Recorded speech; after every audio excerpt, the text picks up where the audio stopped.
Well, hi there, Sylvia. It is absolutely fantastic to meet a brilliant author like yourself who has written something as brilliant as, get this, How to Stop Your Kids from Going Broke.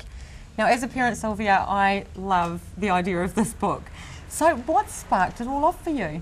Right, what started it off was when I was a life coach with the LifeWorks program. It was going into people's homes, and I'm also a trained counsellor as well and a budget advisor.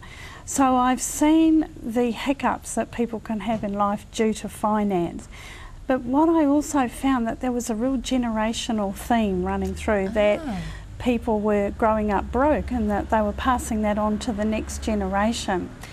So what I found that there was lots of information about what to do, you know, do this, do that, but not the how to it.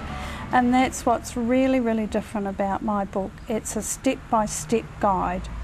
It's a very much... So it breaks it all down for us, That's right. And in the way of tools, do you see that it gives us tools to handle things, like talk from generation to generation, and I hear what you're saying. Yeah, it's absolutely, it's very simple language. I'm not a financial advisor. It's very simple language. It's the how-to. So probably it'd be best if I gave you an example of how it's laid out. Because it's also beautifully illustrated. I mean, I can see this, you know, having a couple of teenage sons as well, that could do with reading the book. Yes, that's right. Understand very easily. So how it's laid out, we've got the squirrel talks, because no one wants to hear mum and dad talk or harp on, or granny and grandpa, forget it. So Silbo says, this is one of the lessons, read contracts when borrowing money and make sure you understand them. Beware of clever salespeople. So there's just a lesson just like that. So, and then down the page says how to teach your child this important lesson. So over the page we have an example, and it's from an exact finance contract. It's not a made-up one. Can we see it's that? An actual, yeah, sure. So this is the example of someone buying a car with finance. And the amount of people that I came across that have so many sad stories to do with cars.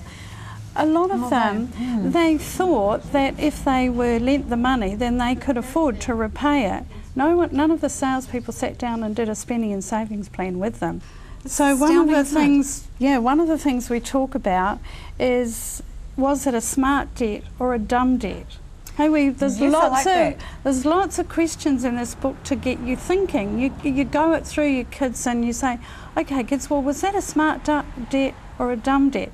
Smart debt is borrowing for things that appreciate, in other words, go up in value. Right. Dumb debt is borrowing for things that go down in value, like stereos and all that sort of stuff. So it's very practical. There's lots of things to do with advertising, teaching people how to read behind what's being said in the advertisement. A big part of the my book is actually got 8 steps. So the first one's why learn about money, and the second one, it's all colour coordinated, talks about transform your thinking. Now this is a big one, because what I found when I was doing my life coaching, that it was people's thinking towards money. Many people had an attitude of, say, money is the root of all evil, for example.